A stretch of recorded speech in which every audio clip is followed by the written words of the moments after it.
शशांक भाई, finally welcome to agri talk. कैसे हैं आप?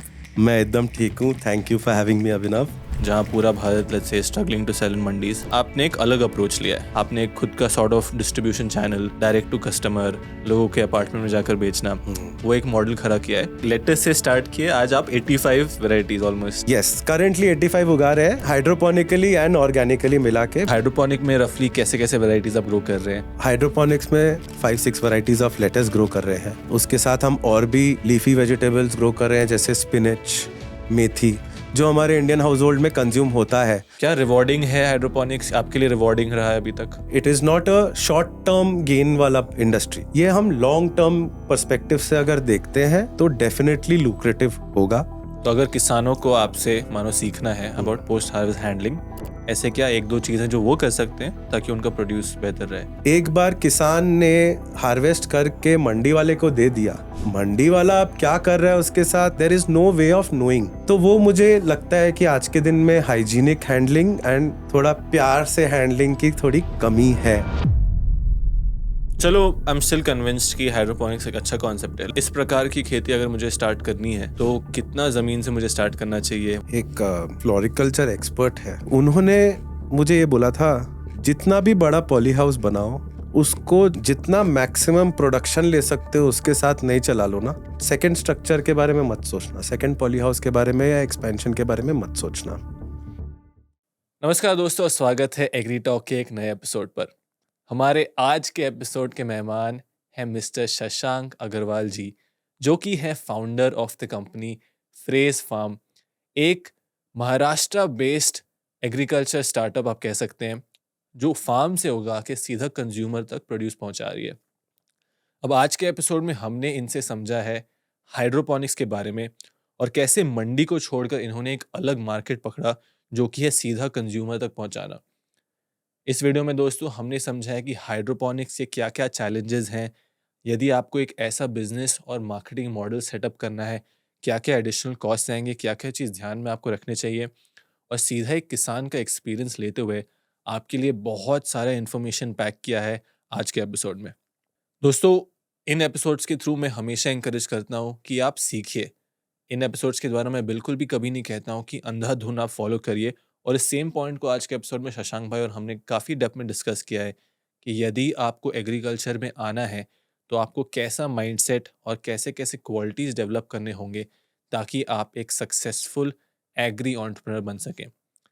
इस एपिसोड को देखिए, आपको एग्रीकल्चर मार्केटिंग के बारे में, हाइड्रोपोनिक्स के बारे में और एक सक्सेसफुल बिजनेस खड़ा करने के बारे में, और मोस्ट इम्पॉर्टेंटली क्या क्या चैलेंजेस आते हैं एग्रीकल्चर और फार्मिंग में, उसके बारे में एक डिटेल्ड रन थ्रू मिलेगा। Presenting to you mister Shashank Agarwal on agri talk.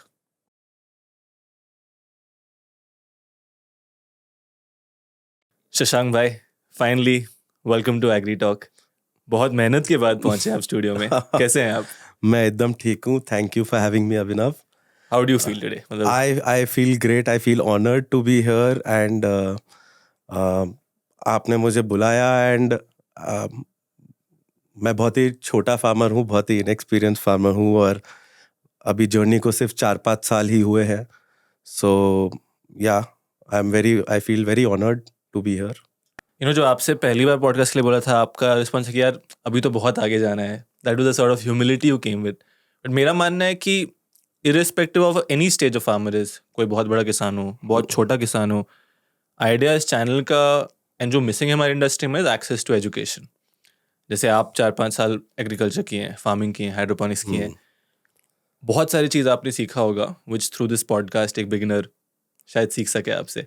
I think that's the, and correct me if I am wrong, I don't think आपका एग्रीकल्चर बैकग्राउंड है। नहीं, बिल्कुल नहीं है। I come from an engineering education background. I am a computer engineer by education, but उसको मैंने 6-7 साल हो गए पीछे छोड़े अभी।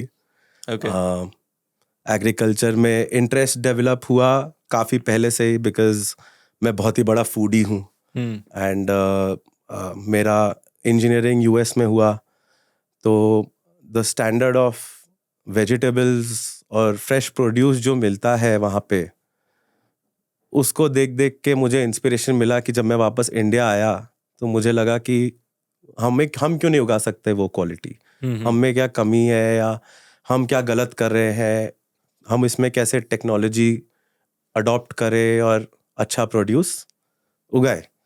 तो ये वहाँ से स्टार्ट हुआ। सोचा था खेती करेंगे हमेशा, खेती से थोड़ा फैसिनेशन तो था ही। सोचा था रिटायरमेंट के बाद छोटा सा खेत रखेंगे, उसमें छोटा घर बनाएंगे और खेती करेंगे, खाएंगे, आराम की जिंदगी जिएंगे। बट एज आई सेड कि इंडिया आने के बाद देखा कि ये गैप है, उसको एक्सप्लोर करना चालू किए। उसमें हमें काफ़ी लोगों से काफ़ी एडवाइस मिला, काफ़ी हेल्प मिला, एंड धीरे धीरे करके ये जर्नी चल रही है। तो कब आप यूएस छोड़े? When was that? सो ये 2015 में छोड़ा मैंने यूएस। वहाँ क्या पढ़ रहे थे आप? मैंने अपना बैचलर्स इन कंप्यूटर इंजीनियरिंग किया। आप टेकी हो मतलब? हाँ, अब वो पास्ट लाइफ में था मैं टेकी, अब नहीं रहा। अब मैं खेरुत हूँ, जो हम मराठी में किसान को बोलते हैं। अब मैं खेरुत हूँ, अपने आप को खेरुत समझता हूँ, और खेरुत की तरह ही रोज खेत पे जाके मेहनत करने की कोशिश करता हूँ। ऑडियंस के लिए, व्यूअर्स के लिए एक हल्का सा कॉन्टेक्स्ट सेट करना चाहूँगा। हाइड्रोपोनिक्स पे हमने कुछ 1-2 पॉडकास्ट और भी किए हैं, बट आई थिंक आपके साथ जो मेजर एरिया ऑफ डिस्कशन है, सबसे पहले कि हाइड्रोपोनिक्स का क्रेज इवन पिछले 1 साल में बहुत तेजी से बढ़ा है। कुछ लोग हैं जो सही में हाइड्रोपोनिक्स को एक्सप्लोर करना चाह रहे हैं, एंड एक ऐसा सेक्शन ऑफ सोसाइटी है जिनसे मैं कॉन्स्टेंटली ऑनलाइन बोलते रहता हूँ, जिनको लगता है हाइड्रोपोनिक्स एक मतलब फेल्ड कॉन्सेप्ट है, ऐसा कुछ होना नहीं चाहिए इंडिया में, राइट? एंड एक और जो कोर प्रॉब्लम है मार्केटिंग का, agriculture marketing, which to some extent I feel आपने एक अलग अप्रोच लिया है, जहाँ पूरा भारत let's say struggling to sell in mandis, आपने एक खुद का sort of distribution channel, direct to customer, लोगों के अपार्टमेंट में जाकर बेचना, वो एक मॉडल खड़ा किया है, चाहे वो किसी भी स्टेज पर आज हो, राइट? सो एक यूनिक अप्रोच लिया है। तो we'll touch base on hydroponics as a business, कैसे कैसे चैलेंजेस आते हैं, अगर मुझे स्टैंड आउट करना है बेस्ड ऑन योर एक्सपीरियंस में कैसे कर सकता हूँ, एंड यदि कोई यंगस्टर को या किसी ट्रेडिशनल फार्मर को हाइड्रोपोनिक्स या एडवांस फार्मिंग की तरफ बढ़ना है, how does he do that? Okay, तो पहले स्टार्ट करते हैं बाय अंडरस्टैंडिंग आप अभी क्या कर रहे हैं विद फ्रेज फार्म। मुंबई के पास खेती कर रहे हैं, कितने एरिया में, किस प्रकार का, थोड़ा कॉन्टेक्स्ट सेट करते हैं। फ्रे फार्म्स स्टार्ट हुआ इस सोच के साथ कि हम अपने लिए तो अच्छा खाना उगा सकते हैं, अच्छा खाना उगाए बिना पेस्टिसाइड्स के। अभी आप देखते हो न्यूज़ में भी आता है, ग्लोबली तो काफ़ी ज़्यादा पेस्टिसाइड बैन्स और ये वो लग रहे हैं। तो हमने सोचा कि इंडिया में अपने घर के लिए पहले उगाया जाए, कि अपने घर के, अपने परिवार के लिए, अपने क्लोज वंस के लिए अच्छा साफ सुथरा खाना कैसे उगाया जाए। ये भी चालू हुआ इससे कि मेरे अंकल है, उनका एक छोटा सा फार्म लैंड था, वो अपने लिए एक लोकल फार्मर से थोड़ा खेती करवाते थे अपने ही लैंड पे, अगेन अपने कंजम्पशन के लिए। तो आई रिमेम्बर कि वो सब्जियां जब घर आती थी, अगेन सीजनल वेजिटेबल्स, लेकिन जो घर आती थी तो एक स्टार्क डिफरेंस फील होता था खाने में भी। तो उसको धीरे धीरे एक्सप्लोर किया तो लगा कि ट्रेडिशनल फार्मिंग मेथड्स में काफ़ी ज़्यादा केमिकल यूजेज के कारण एंड कमर्शलाइजेशन के कारण loss of flavour, loss of nutrient काफ़ी हो रहा है, तो बीमारियां भी बहुत बढ़ रही हैं लोगों में। तो हमने सोचा कि घर के लिए उगाया जाए। घर से धीरे धीरे हमने अपने नेबर्स को देने लगे, करने लगे, क्योंकि ये थोड़ा बहुत स्मॉल स्केल में मैंने हाइड्रोपोनिक्स के पहले भी थोड़ा बहुत खेती स्टार्ट किया था। ये हाइड्रोपोनिक्स से हो रहा था जो घर पे आ रहा था आपके? नहीं, ये ऑर्गेनिक वेज में हो रहा था। Organic farming? हाँ, टोटली ऑर्गेनिक फार्मिंग, बिना केमिकल्स के। उनके पास वहाँ पे गाय थी, गाय का गोबर यूज करते थे, और अगेन क्योंकि कमर्शियल पर्सपेक्टिव के साथ नहीं करते थे तो वो प्रेशर भी नहीं था कि केमिकल्स यूज किया जाए, क्रॉप को बचाया जाए। अपने घर के लिए शौकिया उगा रहे थे वो। तो उसमें हमको डिफरेंस काफी लगा, तो हमने सोचा चलो इसको एक्सप्लोर किया जाए। फिर बीइंग अ टेकी बैकग्राउंड लगा कि यार सिर्फ ट्रेडिशनल खेती से कैसे चालू कर सकते हैं, कुछ नया लाया जाए, नया किया जाए, हटके करते हैं, कुछ हटके करते हैं। तो बैक इन 2018-19 हाइड्रोपोनिक्स के कुछ सेटअप्स इंडिया में ऑलरेडी हो गए थे, बाहर तो ऑलरेडी पॉपुलराइज हो गया था। तो वो एक्सप्लोर किया, फिर सोचा चलो एक सेटअप करते हैं।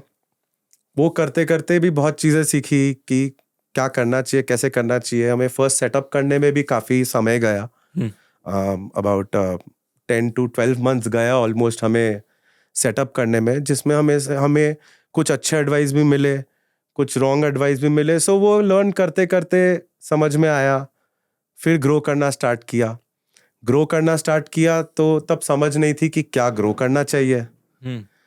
तो जो हमको बोला गया हमने वो ग्रो किया। क्या चीज़ से स्टार्ट किया आपने? हमने लेटस से चालू किया था, बिकॉज लेटस आज के दिन में सबसे इजी क्रॉप है ग्रो करना हाइड्रोपोनिक्स में। सही में? क्योंकि सबसे शॉर्ट टर्म क्रॉप हो जाता है वो, आप समझो ऐसा। और जितना शॉर्ट टर्म क्रॉप रहेगा उतना प्रॉब्लम्स कम आएंगी। जितना आप लॉन्गर टर्म क्रॉप्स पे जाओगे, लाइक टमेटोज, पेपर्स, इस पे जाओगे तो उसमें कॉम्प्लेक्सिटी बढ़ जाती है, तो मैनेज करना थोड़ा डिफिकल्ट हो जाता है उसमें, और लर्निंग प्रोसेस उसका थोड़ा लंबा है, मैनेज करना उसको ज़्यादा पड़ता है। तो lettuce was the easiest crop जिससे स्टार्ट कर सकते थे। लोगों ने एक्सेल शीट बेचे हमको। अच्छा, आपको भी हुआ ये सारी चीज़? ऑफ कोर्स, वी आल्सो, हमने भी same, we went through the same rut, same चीज़ें हुई। एक्सेल शीट हमको दिया गया कि हाँ प्रॉफिटेबिलिटी के बारे में चीज़ें बताई गई, उसके बेसिस पे लगाया। अब हम भी पैसा लगा रहे थे, सेटअप कर रहे थे। पैसा तो कमाना है। पैसा तो कमाना है, तो हमने बोला चलो लगाते हैं। लेकिन उगाते उगाते पता चला कि इसका तो मार्केट ही नहीं है। आपने तब तक मार्केट खोजा नहीं था? तब तक हमने मार्केट खोजा नहीं था। हाइड्रोपोनिक बहुत ही नेसेंट स्टेज में था, बहुत ही अर्ली स्टेज में था। तो अगर आप मंडी में जाओ, किसी को, होलसेलर को, मंडी वाले को पूछो कि हम हाइड्रोपोनिक्स में उगाते हैं, उसको कोई समझ नहीं थी उस टाइम पे वो क्या होता है। उसको तो बस ये समझ है कि ये लेटुस है, ये रोमेन है, ये रेड लेटुस है, ये इतने किलो का बिकता है, ये इतने किलो का बिकता है। क्या फर्क पड़ता कहाँ से आ रहा है? क्या फर्क पड़ता है कहाँ से आ रहा है। और ऐसा है कि क्योंकि मंडी में बहुत अलग अलग सोर्सेस से, अलग अलग फार्मर्स से प्रोड्यूस आता है, तो वो बहुत डिफरेंट वैरायटीज आप उगाओगे तो वो उनके काम नहीं आता है, बिकॉज उनको आगे भी बेचना है। अब जो रेडिली अवेलेबल है मार्केट में थ्रू आउट द ईयर, वो भी वही बेच सकते हैं, वो भी वही खरीदते हैं। मंडी वाले को तो क्या, वो ओपन फील्ड से भी उठा लेगा, वो हर जगह से उठाता है जहां से उसको। और मंडी वाले आज के दिन मंडी वाले हैं जो रेट सेट करते थे, अड़त जो कहते हैं। हाँ, तो उनके बेसिस पे उनसे बात किए, हम गए अपना पहला, मेरे को याद है हम अपना प्रोड्यूस लेके गए, तो बोला ये क्या है, ये हमको नहीं चाहिए। फिर भी हमने बोला चलो आप रखो इसको, आपका बिकेगा तो मेरे को बताना आप। लेकिन वो बहुत कम बिका, ऐसा मान लो कि बहुत कम बिका, बहुत लॉसेस आई। स्टार्टिंग में 2-3 साइकिल लेटेस उगाए हमने, क्योंकि प्रोडक्शन सेटअप कर दिया था। एनएफटी था या नहीं, ये हमने कोकोपीट में ग्रो किया। अच्छा, एनएफटी सेटअप तब तक हमने नहीं किया था। हमको चाहिए था, हमको ये एडवाइस मिला था कि cocopeat is more flexible in terms of आप क्या क्या क्रॉप्स उगा सकते हैं। करेक्ट है वो तो, राइट। तो हमने कोकोपीट से स्टार्ट किया। फर्स्ट फ्यू मंथ्स हमने, फर्स्ट कपल ऑफ मंथ्स हमने स्ट्रगल किया कि हाँ जो उग गया उसको कैसे बेचे। फिर धीरे धीरे जो सिस्टम में प्रॉब्लम्स आनी चालू होती हैं, डिजीजेस, पेस्ट्स, ये आनी चालू हुई। शौक लगा। 3-4-5 साइकिल हमारे खराब हुए, कैसे क्या हो रहे हैं, क्या नहीं हो रहा है। फिर समझ में आया कि अच्छा ये तो मुझे अपना साइंस बैकग्राउंड जो है उसको काम में लेना पड़ेगा। मेरा इंजीनियरिंग खुराफाती दिमाग को एक्चुअली यूज करना पड़ेगा। ये ऐसा चीज नहीं है कि आपने लगा दिया और उग गया और जाके आपने बेच दिया। लगा दिया, उग गया, सेलिंग प्राइस मिल गया, मार्जिन मिल गया, प्रॉफिट हो गया। Yes, लोग को यही लगता है, लोग को यही लगता है, बट उसमें बहुत सारा साइंस जाता है, बहुत सारा फाइनेंस कॉस्टिंग तो जाता ही है, साथ में बहुत सारा जुगाड़ भी जाता है। तो अगेन 4-5 साइकिल हमने वो उगाया, स्ट्रगल किया। फिर समझे कि नहीं, इसको थोड़ा और साइंटिफिकली देखना पड़ेगा, इसमें क्या प्रॉब्लम्स आती है, डिजीजेस कैसे आते हैं, पेस्ट कैसे आते हैं। अब आप हाइड्रोपोनिक्स करते रहे हो प्रोटेक्टेड कल्टीवेशन के अंदर, अब उसके अंदर अगर पेस्ट एस्टैब्लिश हो जाता है, घर बना लेते हैं, तो उनको निकालना बड़ा डिफिकल्ट हो जाता है। लीफीज में भी ये प्रॉब्लम आ रहा था? लीफीज में भी ये प्रॉब्लम है क्योंकि हम कोकोपीट में कर रहे थे। अब कोकोपीट में सबस्ट्रेट बोन, हाँ, तो सबस्ट्रेट होने के कारण उसमें लार्वे, इंसेक्ट के प्यूपे, लार्वे, उसके अंडे, सारी चीजें इंक्रीज हो रही थी डे बाय डे। देन साथ में वेदर चेंजेस, हमने जब प्रोडक्शन स्टार्ट किया था तब ठंडी का टाइम, अच्छा सीजन, 2-3 साइकिल बहुत अच्छे निकले। फिर जैसे समर्स हिट हुआ हमारा महाराष्ट्र का, टेम्परेचर स्टार्टेड गोइंग हाई, उसके कारण प्रोडक्शन का, लीफी का साइज, क्योंकि ये सारे जो लीफी लेटेस होते हैं ये सारे ठंडी देशों के क्रॉप, ठंडे सीजन के क्रॉप्स, विंटर क्रॉप्स होते हैं, ऑल विंटर क्रॉप्स होते हैं। तो ये 26-28 डिग्रीज के ऊपर टेम्परेचर जाने पे प्रोडक्टिविटी इसका लोअर होता रहता है, प्लांट्स हमारे स्ट्रेस में आते हैं। तो ये सब होने लगा उस टाइम पे। अगेन सीख रहे थे, समझ रहे थे, तो सीखने समझने में और 4-6 महीने निकल गए, जिसमें हमने महाराष्ट्र का समर्स और मॉनसून्स सब देख लिया, सब देखा। फिर तब तक लर्न करके हमारा ग्रोइंग में थोड़ा हैंग आया कि हाँ अब ये ऐसे करके ग्रो करते हैं। हमने पहले अपना प्रोडक्शन पे पकड़ लाया। वो हमने देखा कि हाँ चलो इतना प्रोडक्शन मैं निकाल सकता हूँ ये सीजन में, ये सीजन में, ये सीजन में। फिर हमने सेलिंग स्टार्ट किया। अब सेलिंग में हमने बहुत सारे होटल्स, रेस्टोरेंट्स को अप्रोच किया। हमने मंडी को आपने नहीं सोचा? मंडी से पहले हम सोचे कि थोड़े प्रीमियम कंज्यूमर के पास जाए। हमें लगा कि जो बॉम्बे के 5 स्टार होटल्स है, रेस्टोरेंट्स है, वो हमारे प्रीमियम कंज्यूमर हैं, उनको। और लेटेस्ट जैसा, अभी तक लेटेस्ट ही कर रहे थे आप? अभी तक लेटेस्ट कर रहा था। कितने एरिया में था ये हमने 2000 स्क्वायर मीटर्स का पॉली हाउस लगाया था पहला। ठीक है, आधा एकड़ का। और उसमें हम सोचे थे कि लेटेस्ट ही करेंगे। अगेन एक बार में हम सारा लेटेस्ट लगाते तो एक बार में हमको निकालना पड़ता। तो हमने सोचा चलो मंथली का साइकिल सेट करके हम करेंगे, मार्केट का भी आइडिया लगेगा। तो बाय द टाइम हमारा पॉली हाउस पूरी तरीके से बढ़ा, 6-7 महीने उसमें भी लग जाते हैं क्योंकि आप साइक्लिक कर रहे हो। देन रेस्टोरेंट, होटल्स के पास गए हम। उन्होंने बोला कि आपका प्रोडक्शन कितना है, हमारे को इतना कैपेसिटी चाहिए, हमको इतना चाहिए, हमको ऑन डिमांड चाहिए। उस टाइम पे ना ही मेरा कोई सप्लाई चेन सेट था। मैं था, मेरी वाइफ थी और हमारी गाड़ी थी, और 4 लोग थे जो हमारे फार्म पे काम कर रहे थे, जिनको हम अपने साथ साथ उनको भी सिखा रहे थे हाइड्रोपोनिक्स। क्विक समरी करते हैं। पहले आप यूएस में थे, यूएस से आप आए मुंबई। वाइफ को यूएस में मिल लिए थे आके? नहीं, wife is a psychologist by education, she was practising under a psychiatrist. जब मैं उसको मिला, हमारा मिलने का भी एक लंबा स्टोरी है, बट वो कभी और बात करेंगे। But we are avid travellers. हम माउंटेन्स में, कश्मीर में मिले। अच्छा। हम दोनों अलग अलग सोलो ट्रिप्स के लिए गए हुए थे। इंडिया में आप वाइफ से मिल लिए? इंडिया में वाइफ से मिला और फिर फ्रेश फार्म स्टार्ट किया। पहला क्रॉप साइकिल में आपको पूरा एक्सपीरियंस मिल गया कि कैसे क्या होता है। राइट। मंडी को ना चुन के आप गए प्रीमियम बायर्स के पास। राइट। फिर वहां पे आप वॉल्यूम नहीं दे पाए उनको? वहां पे वॉल्यूम नहीं दे पाया, उनके डिमांड्स, एक्सपेक्टेशंस को पूरा नहीं कर पाया, एंड उनके प्राइस डिमांड को भी मैं पूरा नहीं कर पाया। मतलब उनको सस्ता चाहिए था? Of course, I mean hotels and restaurants business काफ़ी ज़्यादा कॉम्पिटिटिव है आज के दिन, एंड वो काफ़ी प्राइस सेंसिटिव होता है। वो मुझे लगता है कि बाकी कंज्यूमर से काफ़ी ज़्यादा प्राइस सेंसिटिव होता है, क्योंकि उनको भी अपने कॉस्ट, अपने सारी चीज़ें देख के करनी पड़ती है। ये बहुत इंटरेस्टिंग पॉइंट है, क्योंकि आज के जो एवरेज किसान जो सोचते हैं, वो सोचते हैं भाई मंडी में तो भाव नहीं मिलता है, होटल के पास चलते हैं। आप तो उल्टा ये भी बोल रहे हो कि होटल में और भी प्राइस कॉन्शियस होते हैं। एब्सोल्युटली, होते ही है। तो बंदा बेचे कहाँ? असली क्वेश्चन आज का पॉडकास्ट का थीम बंदा बेचे एब्सोल्युटली, बंदा बेचे कहाँ। तो ये करते करते क्या हुआ, हमने थोड़ा थोड़ा अपने सोसाइटी में, आसपास के सोसाइटीज़ में थोड़ा फ्री में सैम्पलिंग करना चालू किया। छोटे छोटे स्टॉल बैठा के लोगों को जो इवनिंग वॉक के लिए, मॉर्निंग वॉक के लिए आते थे, उनको टेस्ट कराना चालू किया। तो वहाँ से हमारा एक छोटा सा जर्नी चालू हुआ, जब हम बहुत ही कम ऑर्डर्स कर रहे थे दिन के, बट करना चालू किया। That's where it started. तो आप लिटरली अपार्टमेंट में जाके बेच रहे थे? लिटरली अपार्टमेंट, सोसाइटीज़ में जाके नीचे स्टॉल लगा के सैम्पलिंग कर रहे थे, जो इंटरेस्टेड था, इनिशियली हमने सब्सक्रिप्शन सिस्टम चालू किया था, तो हम उनको एक box of all kind of lettuce, उस टाइम तक हमको समझ में आ गया था कि सिर्फ लेटस उगा के मतलब नहीं है, और तो भी लेटस के साथ और भी वैरायटीज धीरे धीरे फिर करके आप स्टार्ट सारे की। वैरायटी स्टार्ट किए? नहीं, ये तो काफी मच लेटर आया, ये तो काफी कुछ सीखने के बाद में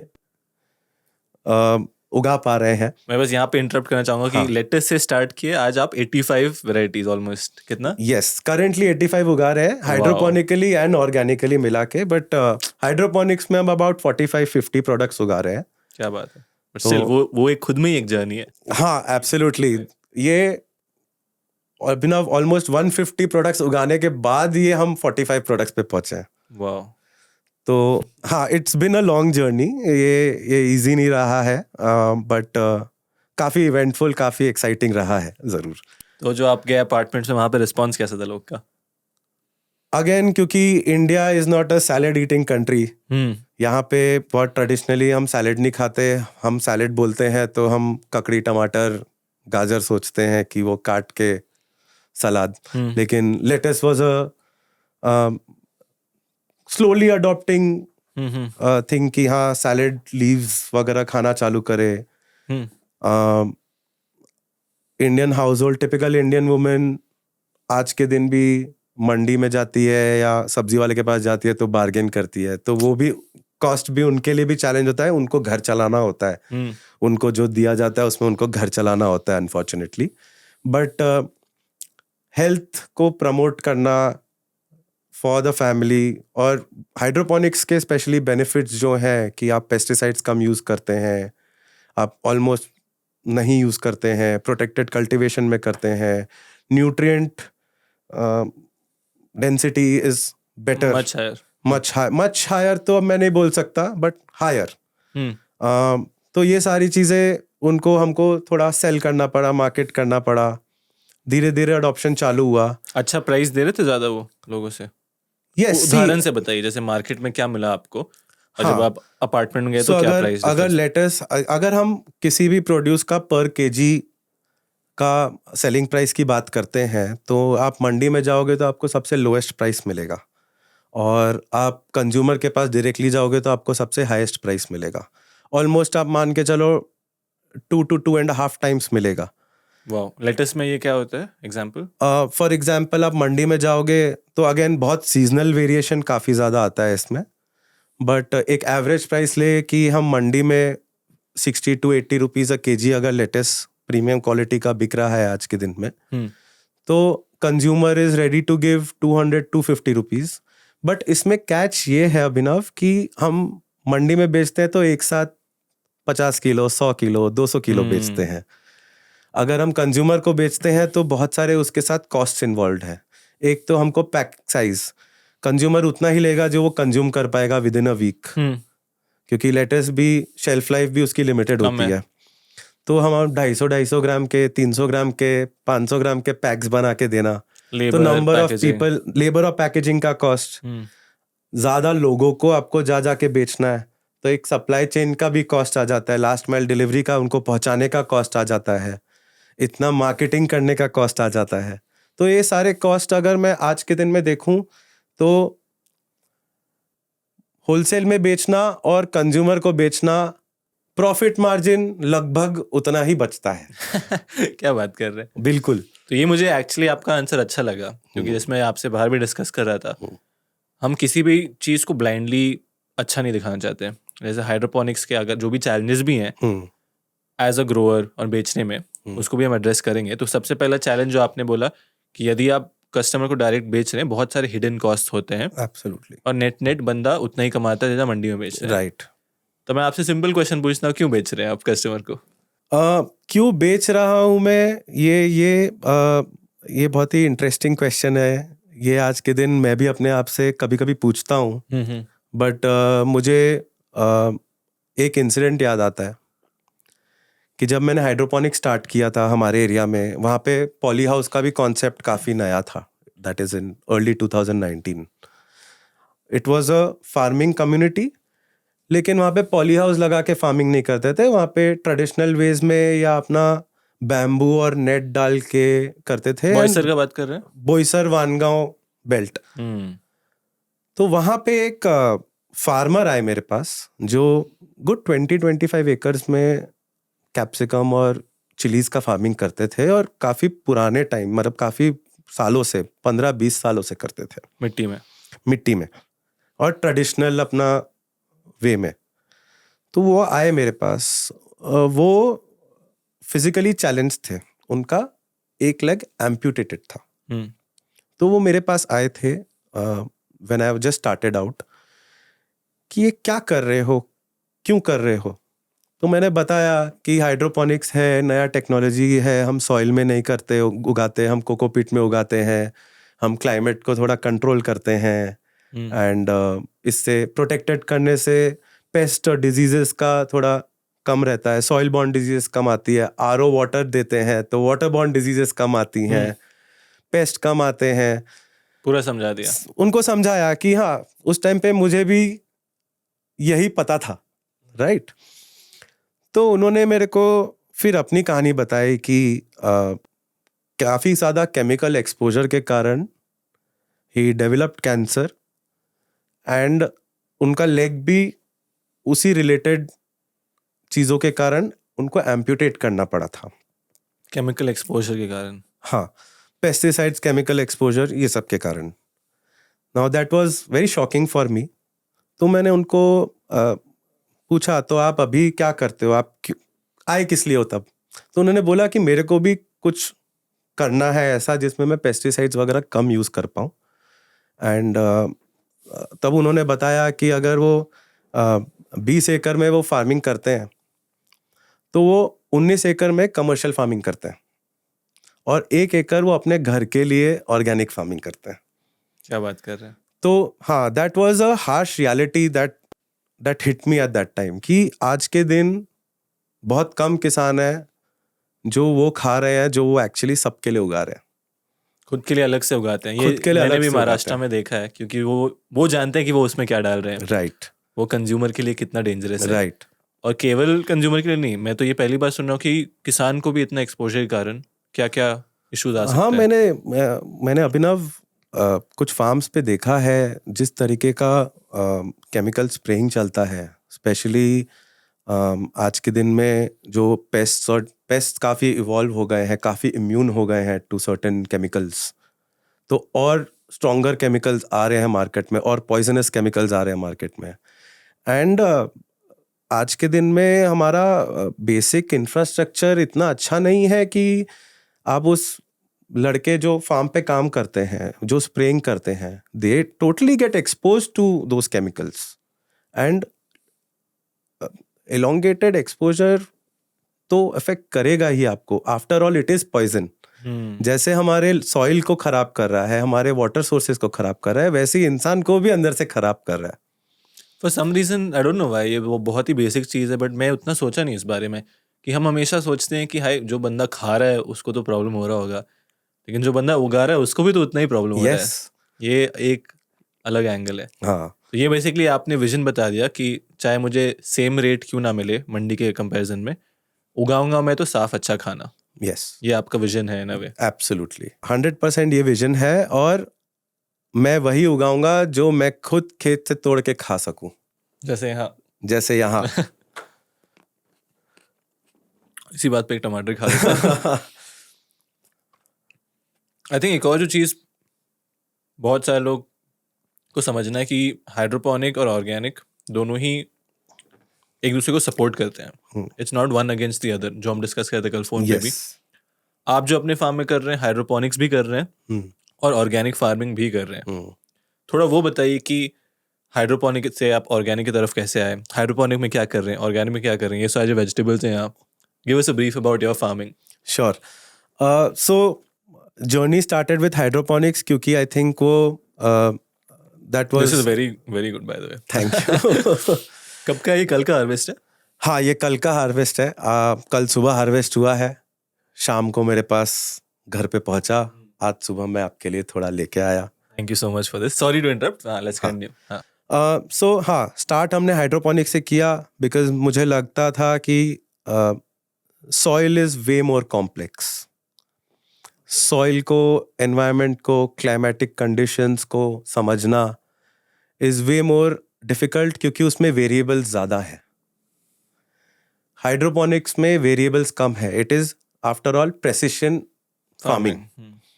तो आपको प्रेसिशन के लिए क्या क्या सेट करना है वो आपको नॉलेज मिल जाता है. राइट. आप काफ़ी चीज़ें कंट्रोल करते हैं. आप क्लाइमेट को कंट्रोल करने की कोशिश करते हैं. आप जो कोकोपीट यूज़ करते हैं, for example, cocopeat is an inert medium. इसके अंदर पहले से कोई डिजीज, पेस्ट वगैरह कुछ नहीं है. उसमें अगर कोई पेस्ट डिजीज इंट्रोड्यूस होती है तो आप सीधा कोकोपीट बाहर निकाल सकते हो, नया कोकोपीट डाल सकते हो एंड वापस स्टार्ट कर सकते हो. पानी के थ्रू, पानी का क्वालिटी का इतना इशू नहीं है क्योंकि आप आरओ वाटर यूज करते हो. तो मुझे लगा था कि to start hydroponics is a good way, कि एटलीस्ट मैं प्लांट कैसे उगता है, प्लांट फिजियोलॉजी के बारे में, बायोलॉजी के बारे में पहले समझूं. एक्चुअली बहुत सारे लोग उल्टा कहते हैं कि अगर हाइड्रोपोनिक्स में गलती भी आदमी करेगा तो ज़्यादा बचता है. यदि आप मिट्टी में स्टार्ट करो तो मिट्टी माफ़ कर देगा. इस पे क्या थॉट है आपका? इस पे थॉट है कि क्योंकि मैं थोड़ा टेक्निकल बैकग्राउंड से आता हूँ, इंजीनियरिंग बैकग्राउंड से आता है, तो मुझे लगता है कि हमारे SOPs जो ऑपरेटिंग प्रोसीडियर्स है वो स्ट्रांग होए और हमारा ट्रेनिंग स्ट्रांग होए स्टाफ को एंड खुद को. स्पेशली मैं बहुत ही ज़्यादा इन्वॉल्व था, हैंड्स ऑन इन्वॉल्वमेंट था मेरा आज भी है वैसे. हाँ, आज भी है, but not to that extent कि ECPH भी मैं ही मेंटेन कर रहा हूँ एंड थिंग्स लाइक दैट. अब ओवरव्यू करते हैं. हाँ, अब ओवरव्यू ज़्यादा है. अब प्रोडक्शन के बारे में सोचना, क्या उगना चाहिए, कब क्या साइकिल मेंटेन करना है, मैनेज करना है, आज के दिन उस पर ज़्यादा हम फोकस करता हूँ मैं. बट अच्छी टीम बन गई है अब, जो सारे प्रेसिशन फार्मिंग के सारे चीज़ें सीख गई हैं. ग्रीन हाउस मैनेजमेंट से लेके फर्टिगेशन मैनेजमेंट वगैरह वगैरह सब IPM बहुत अच्छे से सीख गए हैं, तो वो मैनेज करते हैं. लेकिन yes, hydroponics, coming back to it, hydroponics मुझे लगा था कि वेरिएबल्स कम होने के कारण कम चीज़ों पे ध्यान फोकस रखना पड़ेगा. क्लाइमेटिक कंडीशंस और वो जितना अच्छा आज के दिन खेरूत, जो वहाँ का लोकल फार्मर है, जो समझता है, जो सॉइल क्वालिटी, सॉइल को समझता है, उससे मैं compete नहीं कर सकता इन नॉलेज. राइट.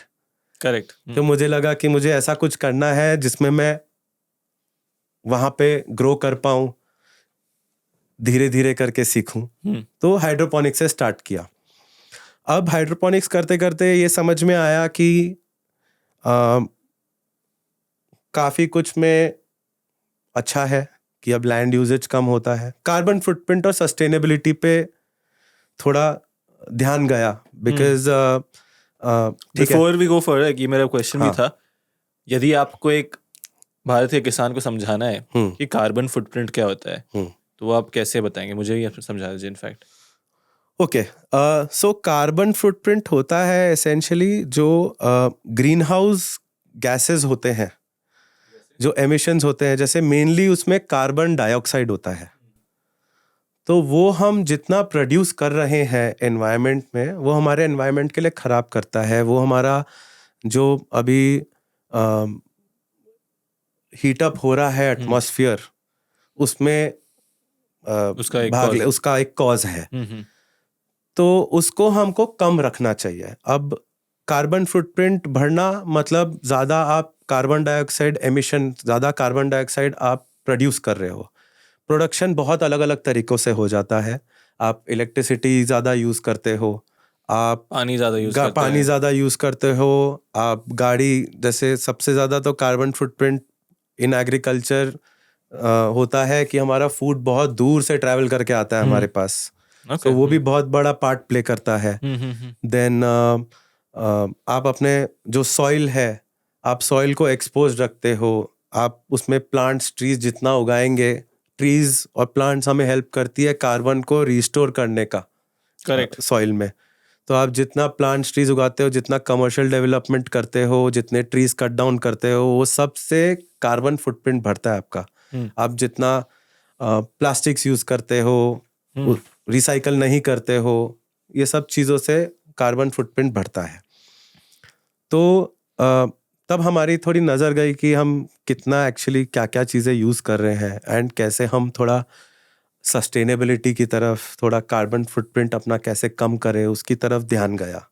तो सबसे पहले आया कि अपने वेस्ट जो फार्म से निकल रहा है उसको कम कैसे किया जाए। तो उसमें सबसे पहले आया कंपोस्टिंग। तो हमने कंपोस्टिंग स्टार्ट किया। कंपोस्टिंग क्या होता है? कंपोस्टिंग beginners के होता लिए? है कि आप जो प्लांट्स और उसके जो वेस्ट होते हैं उसको आप थोड़ा सा एकदम सरल भाषा में सड़ा के उसको खाद बनाते हैं। प्लांट के कैसे वेस्ट? जैसे रूट्स और स्टेम्स और लीव्स, प्लांट खत्म होने के बाद? प्लांट खत्म होने के बाद तो उसको हमने धीरे धीरे छोटे तरीके से हमने कंपोस्टिंग उसका स्टार्ट किया। फिर उसको हमने ऑर्गेनिक फार्मिंग में यूटिलाइज किया, मिट्टी में जो आप करना है, जो मिट्टी में हमने स्टार्ट किया। देन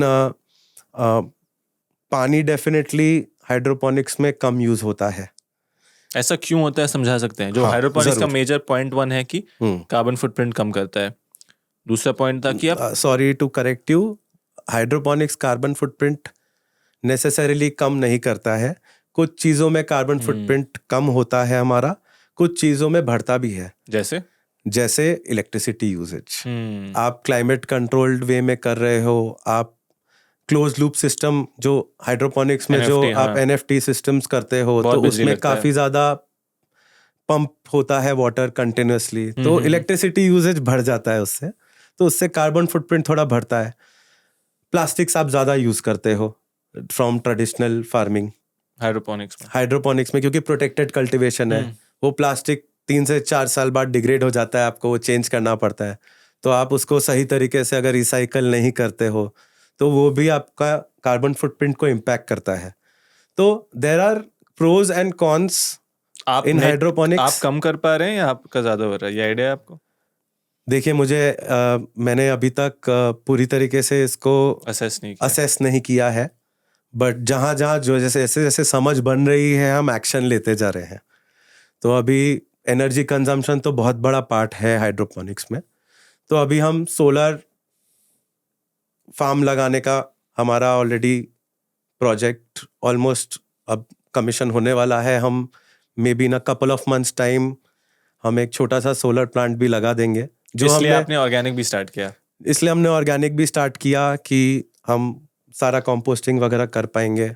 एंड वाटर यूजेज पे अगर आप बात करते हैं तो वाटर यूजेज डेफिनेटली हाइड्रोपोनिक्स में 70 to 80% कम लगता है। इसका लॉजिक क्या है शशांक भाई? इसका लॉजिक ये है, हाइड्रोपोनिक्स में क्लोज सिस्टम में हम पानी को सर्कुलेट करते हैं, तो कोई भी पानी हमारा मिट्टी में बह नहीं जाता है। सारा का सारा पानी हमारा रीयूज हो रहा है। वही न्यूट्रिएंट का जो पानी होता है वही हमारे सिस्टम में कंटिन्यूसली यूज होता है। दूसरा, हमारा अगर कोकोपीट के हम सिस्टम्स लेते हैं हाइड्रोपोनिक्स में, तो हमारा रन ऑफ जो पानी जो हम खाद और पानी मिक्स करके जो पानी देते हैं वो हमारा सॉइल में बह नहीं जाता है। क्योंकि हम प्रोटेक्टेड एनवायरनमेंट में ग्रो करते हैं तो हमारा पानी का एवेपोरेशन भी कम होता है। जो हम मिट्टी में जब करते हैं ओपन फील्ड में तो सन के कारण एवेपोरेशन भी पानी बहुत ज़्यादा हो जाता है। 60 to 70% if I am not wrong soil में लीच हो जाता है। हाँ, ट्रेडिशनल फार्मिंग मेथड से हम जब कंपैरिजन करते हैं तो हाइड्रोपोनिक्स में वाटर यूजेज काफ़ी कम है, लैंड यूजेज कम होता है क्योंकि हम हाई डेंसिटी में फार्मिंग कर पाते हैं। तो ये दोनों चीज़ें बहुत बड़ा इम्पैक्ट है ऑन आवर कार्बन फुटप्रिंट। ये अच्छी चीज़ है, ये अच्छी चीज़ है। जैसे आपने बोला कि पॉसिबल बुरे चीज़ हो सकते हैं, आपका इलेक्ट्रिसिटी कंजम्पशन ज़्यादा बढ़ता है, जैसे नेट आपको तभी मेजर करके देखना होगा। यस, एंड तीसरी चीज़ ये भी है कि हम पेस्टिसाइड प्रोडक्शन भी कार्बन फुटप्रिंट पे काफ़ी इम्पैक्ट करता है। पेस्टिसाइड यूजेज तो है ही, साथ में पेस्टिसाइड प्रोडक्शन भी। तो सॉइल बेस्ड ट्रेडिशनल फार्मिंग के साथ जब कंपैरिजन करें तो हाइड्रोपोनिक्स में क्लोज टू नेग्लिजिबल, मतलब all close to zero pesticides use होती हैं। जो होती है हम नेचुरल रेपेलेंट्स वगैरह यूज करते हैं। बट फर्टिलाइजर्स यस, फर्टिलाइजर्स वहाँ भी यूज होती हैं, फर्टिलाइजर्स यहाँ भी यूज होती हैं। वहाँ और यहाँ मतलब ट्रेडिशनल फार्मिंग में भी यूज करते हैं फर्टिलाइजर्स एंड हाइड्रोपोनिक्स में भी यूज करते हैं। ऑर्गेनिक में नहीं करते हैं। ऑर्गेनिक में नहीं करते हैं। समझ गया। तो अभी तो जो मुझे इंटरेस्टिंग लग रहा है कि हाइड्रोपोनिक्स आप स्टार्ट किए, एडवांटेज डिसएडवांटेज आपने समझा, ऑर्गेनिक फार्मिंग की तरफ आए। अब वो थॉट प्रोसेस बताइए, क्योंकि आज के डेट में मेरा पर्सनल लोगों का एक्सपीरियंस है, उनको लगता है कि मैं ऑर्गेनिक फार्मिंग को एडवोकेट नहीं करता हूँ, विच इज नॉट ट्रू। मेरा मानना है कि ऑर्गेनिक फार्मिंग के बहुत सारे ऑब्वियस चैलेंजेस हैं। यदि आप कर पा रहे हो और उसका प्रीमियम प्राइस डिमांड कर पा रहे हो तो 100% करो। Right, absolutely. अल्टीमेट चैलेंज वही है। अल्टीमेट चैलेंज वही तो है। Take us through that organic farming transition, and I also want to address कि हाइड्रोपोनिक वर्सेस ऑर्गेनिक फार्मिंग या हाइड्रोपोनिक एंड ऑर्गेनिक फार्मिंग दोनों में आपके क्या एक्सपीरियंसेस थे? Right. So hydroponic farming and organic farming, मुझे नहीं लगता कि हाइड्रोपोनिक वर्सेस ऑर्गेनिक कभी होना चाहिए। They are both different methods, they are both there for the farmer to use, to leverage and grow. जितना अच्छा प्रोड्यूस ग्रो कर सकता है, जितना अच्छा वेजिटेबल्स ग्रो कर सकता है। हाइड्रोपोनिक्स हमें कुछ चीज़ों में हेल्प करता है कि आप all through out the year grow कर सकते हैं, क्योंकि वो प्रोटेक्टेड एनवायरनमेंट में होता है। ऑर्गेनिक फार्मिंग हमें हेल्प करता है, आप कार्बन फुटप्रिंट कम के साथ आप कैसे फार्मिंग कर सकते हो। आज के दिन हमारा अप्रोच ये रहता है कि हम अपने सीजनल वेजिटेबल्स जो हैं हम ऑर्गेनिक तरीके से उगाएं। जैसे आज अभी ठंड के टाइम पे गाजर बहुत अच्छे उगते हैं, मटर बहुत अच्छे उगते हैं। हमने स्नोपीस भी ऑर्गेनिकली उगाया इस बार और बहुत अच्छा रिजल्ट आया। हम कैरेट्स उगाते हैं, रेडिशेस हम 2-3 वैरायटी के उगाते हैं, टर्निप्स उगाते हैं, सारे ऑर्गेनिकली। मतलब मिट्टी में, ओपन फील्ड में, मिट्टी में कोई open केमिकल field में, पेस्टिसाइड नहीं, जीरो केमिकल्स, जीरो फर्टिलाइजर्स, सिर्फ कंपोस्ट और गोबर के साथ। क्या बात है। और एक बात बताइए, जो आप कह रहे हैं अच्छे रिजल्ट्स आए, ये अच्छे रिजल्ट्स को आप कैसे डिफाइन कर? अच्छे रिजल्ट्स को मैं डिफाइन करता हूँ कि मैं अपने खेत में जाके तोड़ के खा सकता हूँ और अपने परिवार को भी खिला सकता हूँ। दैट इज फॉर मी अच्छे रिजल्ट्स। अब प्रोडक्शन कितना निकला पे हमारा फोकस से ज्यादा रहता है कि क्वालिटी कितना अच्छा निकला। बट क्या वो क्वालिटी के लिए आपको प्राइस मिल रहा है अभी? समझने वाले समझते हैं और देते हैं। उसके लिए आपको मार्केट ढूंढना पड़ेगा, जिस पे हमने बहुत मेहनत की है लास्ट 4-5 साल में। अच्छे कंज्यूमर्स जो अब आज के दिन हमारे साथ बहुत जुड़ गए हैं, हमारे जो कंज्यूमर्स हैं। हमारा कस्टमर रिटेंशन रेट बहुत अच्छा है। इसमें मैं अपनी वाइफ को बहुत क्रेडिट देना चाहूँगा, खुशबू को, वाइफ एंड पार्टनर, कि वाइफ एंड बिजनेस पार्टनर कि उसने कस्टमर को बहुत अच्छे से समझा है, उनको क्या चीज़ों की ज़रूरत है, एंड उनको बहुत ही ह्यूमिलिटी के साथ और बहुत अच्छे तरीके से सर्व किया है। बहुत ही उसका फीडबैक लूप बहुत स्ट्रांग है उसके कस्टमर्स के साथ। तो कस्टमर्स भी आज के दिन फ्री फार्म्स को अपना ही फार्म समझते हैं। तो वो हमारे लिए आई थिंक सबसे बड़ा गेन है, सबसे बड़ा स्ट्रेंथ है हमारा। तो जो हाइड्रोपोनिक से भी उग रहा है, ऑर्गेनिक से जो हाइड्रोपोनिक से भी उग रहा है, ऑर्गेनिक सेम कस्टमर खरीद रहे हैं, सेम कस्टमर खरीद रहे हैं। इसलिए हम अपना प्रोडक्ट लाइन को हम वाइडन कर पा रहे हैं उससे। इसलिए हाइड्रोपोनिक वर्सेस ऑर्गेनिक नहीं, हाइड्रोपोनिक एंड ऑर्गेनिक आपको एक इंटीग्रेटेड अप्रोच लेना चाहिए है, जिसमें आप पॉसिबिलिटीज एंडलेस हो जाती हैं उससे। मुझे लगता नहीं है इंडिया में बहुत सारे लोग कर रहे हैं जो मॉडल आप अप्रोच की। Correct me if I am wrong.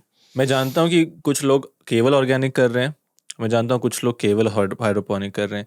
ये अप्रोच भी एक तरीके से यूनिक है कि जो मिट्टी है उसमें भी आप कर सकते हो, हाइड्रोपोनिक उसमें भी आप करो, एज लॉन्ग एज मार्केट है और एक प्राइस मिल रहा है, राइट, और अच्छा खाना आप अल्टीमेटली दे पा रहे हो। एब्सोल्युटली। आज के दिन में इंडिया में बहुत मैं ये नहीं बोलूँगा कि हम बहुत बड़े ब्रांड बन गए हैं, लेकिन आज के दिन में इंडिया में फ्रेश प्रोड्यूस D2C ब्रांड्स अपने आप को बहुत अच्छे से एस्टैब्लिश कर नहीं पाई हैं बिकॉज ऑफ लिमिटेशंस।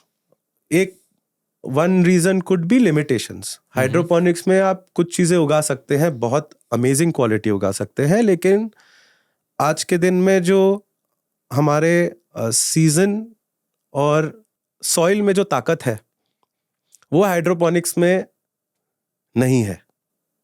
सॉइल में जो ताकत है वो हाइड्रोपोनिक्स में नहीं है। एब्सोल्युटली। थोड़ा और समझाइए इसको डिटेल में। जैसे अभी हम प्रोटेक्टेड कल्टीवेशन में ग्रो करते हैं कोई एक प्रोडक्ट, और हम एक ऑप्टिमम सीजन में, एकदम सही अच्छे सीजन में हम बाहर ग्रो करते हैं, तो बाहर उसको जो डायरेक्ट सनलाइट, उसको जो ऑर्गेनिक खाद और जो सॉइल की ताकत, मतलब हाइड्रोपोनिक्स में क्या है, हम बहुत ही उसको प्रोटेक्टेड रख रहे हैं प्लांट को। तो वो बहुत ही, वो बच्चे की तरह उगा रहे हैं उसको, प्रोटेक्शन में उगा रहे हैं, एक बबल में उगा रहे हैं। तो प्लांट में उतना स्ट्रेंथ नहीं बनता है जितना हम बाहर अगर उसको उगाए। जैसे हमारी मतलब हमारे घर के बच्चों को बोलते हैं ना, अरे इसको इतना प्रोटेक्टेड मत रखो, थोड़ा धूल मिट्टी में खेलेगा तो इम्यूनिटी बिल्ड होगी। सही, सेम बात। तो सेम चीज अगर मैं इसमें लूँ तो ऐसा कुछ मैंने को देखने को मिला है in organic farming also, in open field organic farming also, कि उसको हम थोड़ा सा एडवर्सिटी के साथ, थोड़ा हवा पानी थोड़ा हम अगर बाहर छोड़ दें तो प्लांट्स बहुत अच्छे से अडेप्ट हो जाते हैं। जो फ्रूट का क्वालिटी है वो भी बहुत अच्छा निकलता है। तो मेरा मानना है कि इसके लिए कुछ चीज़ें हैं जो आप हाइड्रोपोनिक्स में अच्छा कर सकते हो, कुछ चीज़ें जो आप ओपन फील्ड में सॉइल में अच्छा कर सकते हो। ये तो एक कॉमन कंक्लूजन हम कह सकते हैं कि हर चीज़ हाइड्रोपोनिक्स में नहीं हो सकता है, हर चीज़ मिट्टी में नहीं हो सकता है। Absolutely agree on this? Agree. अब मेरा जो थॉट लॉजिकल क्वेश्चनिंग यहाँ पे आ रहा है कि जब मैं ग्रीन हाउस में मानो प्रोटेक्टेड करके प्लांट को ग्रो कर रहा हूँ, तो मैं इसलिए प्रोटेक्ट शायद कर रहा हूँ ताकि उसका उत्पादन ज़्यादा निकल सके। अल्टीमेट गोल शायद वही है, एम आई राइट? उत्पादन ज़्यादा, मैं थोड़ा उसको चेंज करना चाहूँगा। आप पूरे साल का उत्पादन लेंगे तो आप ज़्यादा निकाल पाओगे in a protected, in a poly house. हाँ, मतलब लंबा आप साइकिल खींच लोगे। लंबा साइकिल खींच लोगे और ज़्यादा साइकिल्स ले पाओगे।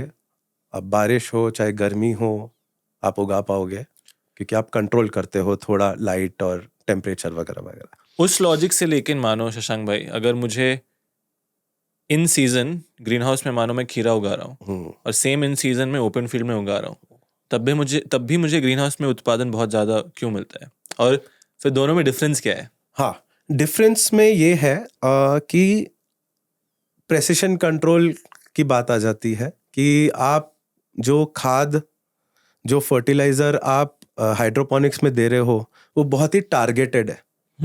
वो आपने एक रेसिपी बनाई है न्यूट्रिएंट की, कि उसको सारे मैक्रो न्यूट्रिएंट्स, माइक्रो न्यूट्रिएंट्स, जो भी चीज़ें चाहिए होती है for a plant to grow, for a फल को डेवलप होने के लिए और फल में मिठास आने के लिए, तो वो सारी चीज़ें आप एकदम सही प्रेसिशन के साथ दे रहे हो। वही तो उत्पादन आप अच्छा एक्सपेक्ट कर सकते हो। जो आप बाहर में फार्मिंग कर रहे हो, आप ट्रेडिशनल अगर हम सिस्टम्स ले तो आपने उसमें खाद डाल दिया है, फिर अब प्लांट के ऊपर है कब कितना क्या क्या चीज़ें, क्या क्या मैक्रोन्यूट्रिएंट्स, कौन से माइक्रोन्यूट्रिएंट्स खींच रहा है, तो उसमें थोड़ा डिफरेंस आ जाता है। तो जो आपने बोला कि मानो ऑर्गेनिक में जो वो ताकत बनती है प्लांट की, वो कैसे बनती है? जब खाद वो शायद जितना ले रहा है उसका मैं लॉजिक थोड़ा समझना चाह रहा हूँ कि आपने एक्सपीरियंस किया है। जैसे हम भी बात कर रहे थे कि अब 20-25 साल बाद आपने जब आम उगाया तो आम का स्वाद ऑर्गेनिक के थ्रू बाकी आपने कहीं नहीं देखा है। हाँ, वो होता क्या है वहाँ पे?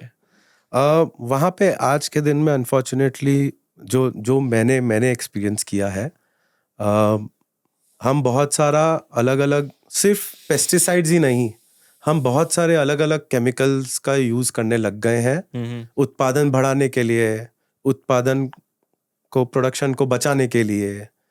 बहुत सारे अलग अलग सही टाइम पे वो राइपन हो जाए, प्रोडक्ट के शेल्फ लाइफ बढ़ाने के लिए, ट्री में प्लांट्स में फ्लावरिंग बढ़ाने के लिए, बहुत सारे अलग अलग केमिकल्स हम यूज़ कर रहे हैं। लेकिन हम केमिकल्स की बात करें तो आज के दिन में मिलावट भी बहुत ज़्यादा है। अगर आप कोई भी टिपिकली कोई केमिकल लेते हैं तो उसमें जो एक्चुअल जो चीज़ चाहिए है, प्रोडक्ट जो चाहिए है, वो 1%, 5%, 10% होता है। बाकी 80% 90% फिलर्स होते हैं उसमें. Okay. Like anything you take, filler तो चाहिए ही है. तो अब वो फिलर क्या क्वालिटी का होता है, क्या नहीं होता है, बहुत सारे कंपनीज होते हैं. I am not trying to be controversial here. You can be, no problem. हाँ, बट क्या फिलर्स होते हैं, क्या नहीं होते हैं, आज के दिन में मुझे नहीं पता है. और हम उसी थॉट प्रोसेस के साथ आज के दिन में उगाते हैं हमारे खेत में, कि मेरे खेत में क्या जा रहा है मुझे A to Z सब पता होना चाहिए. हाइड्रोपोनिक्स में भी? हाइड्रोपोनिक्स में भी. इसलिए हम अगेन उसमें एक लिमिटेशन ये है कि आपको फर्टिलाइजर्स तो लेना पड़ेगा. फर्टिलाइजर्स वी ट्राई कि हाँ 99.9% प्योरिटी का, बेस्ट क्वालिटी का हम यूज़ करें. वहाँ पे हम बिल्कुल कॉम्प्रोमाइज़ नहीं करते. बेस्ट क्वालिटी के सीड्स ले, उसमें हम बिल्कुल कॉम्प्रोमाइज़ नहीं करते. अब वो 99.9% प्योरिटी तो है, लेकिन 0.01 में क्या रहेगा क्या नहीं रहेगा आज के दिन उसका आप भी नहीं कह सकते. मैं भी नहीं कह सकता. समझ गया. तो अगेन सारी चीज़ें मेरे फार्म में, मेरे खेत में, मेरे हाइड्रोपोनिक्स उसमें, मेरे ऑर्गेनिक सेटअप में क्या जा रहा है मुझे पता होना चाहिए. मुझे नहीं पता है तो मैं नहीं यूज़ करूँगा. Good mindset. जैसे हम लोग सप्लीमेंट्स का बात करते हैं, जैसे मैं हेल्थ का भी मेरा बैकग्राउंड है, तो हम सिंपल चीज़ कहते हैं, लोग मेरे से पूछते हैं कि आप जो बॉडी में डाल रहे हो उसका आउटकम आपको क्या हो रहा है, क्या आप मेजर कर पा रहे हो. अगर ना तो आप वो सिंपल चीज़ मत डालो. अगर मैं ब्लड टेस्ट कराता हूँ, जैसे सॉइल टेस्ट कराता हूँ, तो मुझे पता चलता है कि मेरे खून में ये चीज़ अच्छा है, ये चीज़ की कमी है. देखता हूँ मेरा विटामिन डी लेवल कम है, तो मैं विटामिन डी का सप्लीमेंट लेता हूँ. सप्लीमेंट लेने के बाद फिर मैं फिर से मेजर करता हूँ. राइट.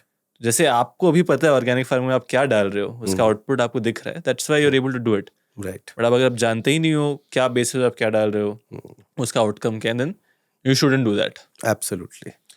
अपने फार्म में थोड़ा लेट्स गेट बैक. अभी हम बहुत सारे यहाँ पे वेजिटेबल्स देख रहे हैं. ये क्या, कौन सा वाला है? ये हाबानेरो ऑरेंज हाबानेरो पेपर्स है. ये आपके क्यूकम्बर्स हैं, ये एलोपिनोज हैं, 2-3 टमाटर है, और आपने एक पूरा बैग लाया है. Thank you for that. तो 85 वैरायटीज है. मैं 85 तो लिस्ट आउट करने नहीं बोलूँगा, बट हाइड्रोपोनिक में रफली कैसे कैसे वैरायटीज आप ग्रो कर रहे हैं, ऑर्गेनिक फार्मिंग में क्या क्या कर रहे हैं, थोड़ा उसका ओवरव्यू दीजिए ताकि लोग और एक्साइट हो जाए. ज़रूर. हाइड्रोपोनिक्स में लेटस हम 5-6 वैरायटीज ऑफ लेटस ग्रो कर रहे हैं.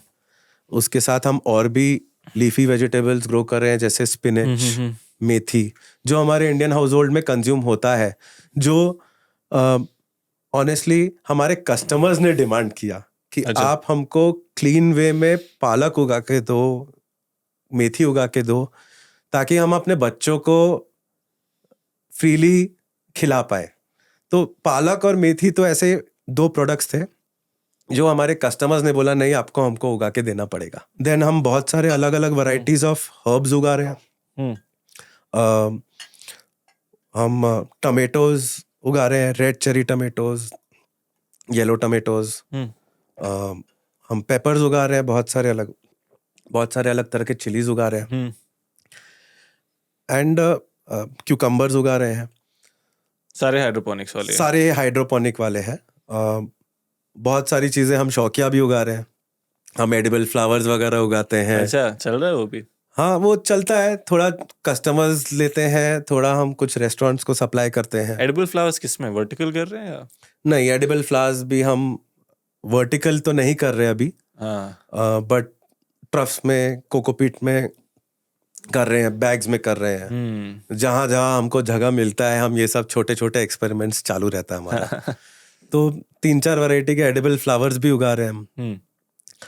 देन या मिला जुला के आज के दिन हम अबाउट 45 प्रोडक्ट्स हाइड्रोपोनिक्स में उगा रहे हैं. ऑर्गेनिक में? और ऑर्गेनिक में अबाउट आज के दिन हम 40 प्रोडक्ट्स उगा रहे हैं. क्या बात है. जैसे गाजर, बीन्स? गाजर के 2-3 वैरायटीज उगा रहे हैं. बीन्स उगा रहे हैं, मटर उगा रहे हैं, स्नोपीज उगा रहे हैं. फिर हम कैबेज उगा रहे हैं, कॉलीफ्लावर उगा रहे हैं.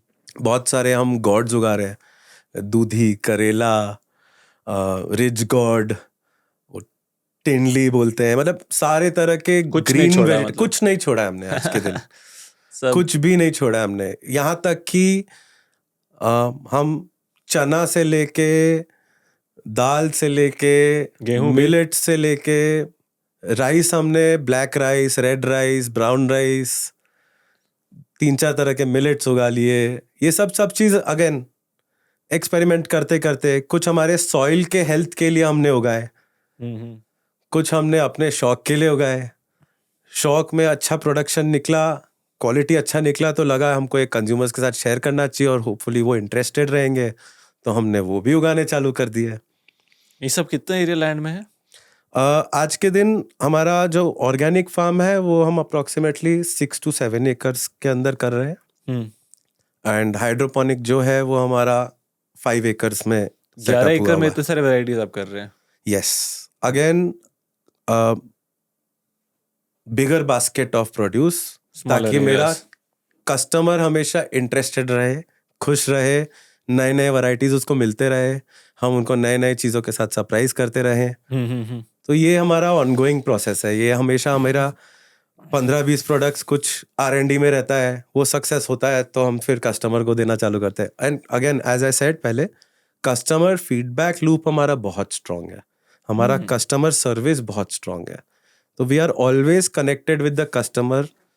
हम उनको नई नई चीज़ें ट्राई करने के लिए भेजते हैं, उनसे हम फीडबैक लेते हैं, उनको पसंद आता है तो हम उसको प्रोडक्शन में लेते हैं। तो हम बहुत ही ज़्यादा कस्टमर फोकस्ड ब्रांड है और हम वही रहना चाहते हैं।